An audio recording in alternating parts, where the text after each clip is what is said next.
Now, this is a Whitney blanket. These are used in living history events, and if you do a search on the web for Whitney blankets, 100% wool blankets, things like that, you'll find these. Earls of Whitney have been making these blankets continuously since the 1600s. I got this blanket for use in living history as a trek blanket. Now these are all relatively the same size blanket, so you get the idea of how different they're getting to be. This blanket weighs about 3.5 pounds. It is double the warmth of the Army blanket. It's more bulky, but it makes up for it in warmth. It's a 100% wool blanket, and it's a tight weave that sheds water well. This blanket, well, back up. This blanket that I recently purchased at a Army Navy store cost me 20 bucks.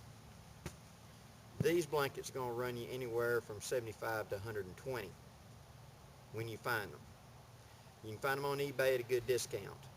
But if you're looking for a one blanket for using out in the bush, these blankets are what I really recommend. Now the 100% wool blankets like come out of Italy are comparable to this blanket, and I wouldn't have any problem using them in the winter. This blanket I'd be comfortable with proper clothing and layering, down into the 40s, maybe upper 30s. If I had a fire to sleep by, upper 20s. Next,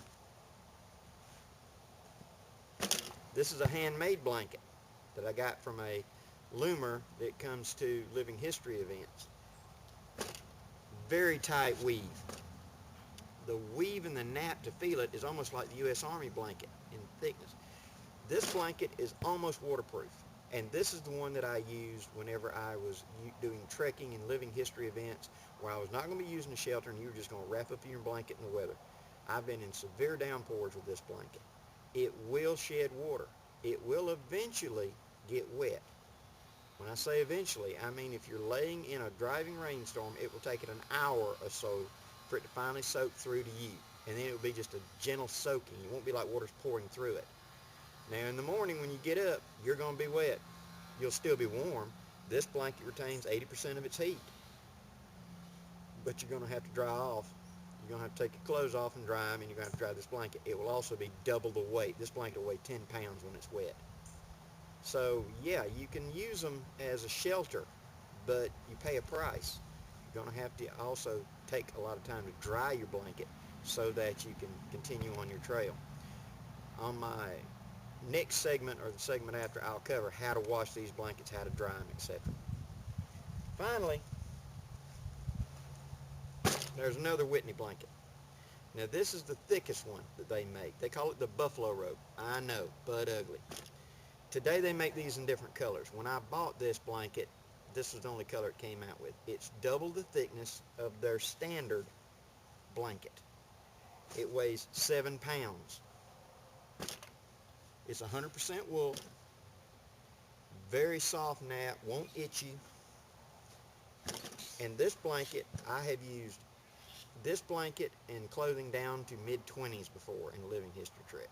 They make this blanket in green, blue, and etc. day, and they call it their buffalo robe weight because it is so thick. It will also shed water to a degree. It's not as waterproof as the handmade blanket by any means, but it is a very good blanket. Now, you reach a point of diminishing returns. When we're carrying this blanket hooked to the bottom of our scout bag or something as a contingency pack, for our living history trek or our, bushcraft trek, it's not that much weight in bulk. We're not planning on spending the night, but if we are forced to, we want a blanket, we want a little shelter, and etc. That's where this blanket shines. If you start thinking about, I'll tote that, you're better off toting a sleeping bag. You've reached a point of diminishing returns. This is as warm as a good sleeping bag, but it's double the weight, if not more.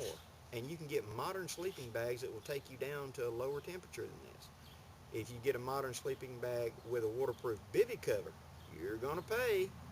This blanket, by the way, is $175. You're not saving much. If it's going to be that severe cold, if you're up in the upper regions of the country and it's going to be cold and wet and miserable, I'd go with a sleeping bag just because of insulating value and etc. Modern equipment can do a better job. But if it's just I want to tote something with me, these are never a bad choice. In my car, to carry to my camping area, to have on at the house for emergencies in case of national disaster or weather or whatever. These are my first choice. But if I'm going to be toting it on my back and I'm intentionally going out there, once you get past this point, sleeping bag's a better choice. I hope these little ideas help you out, and I hope it makes sense to you. I hope that it gives you a better idea of what to buy and what to look for. The U.S. Army 8020 that I just purchased, they're available right now, and you can see it's a good sized blanket. These are very warm. If I was going to buy just one for trekking right now, for bushcraft, put in the car, carry with me, this is it. I'm Blackie for Shaman's Forge Bushcraft. Hope you enjoy these videos. Any questions or comments, feel free to post them. Wishing you safe journeys and have a great day.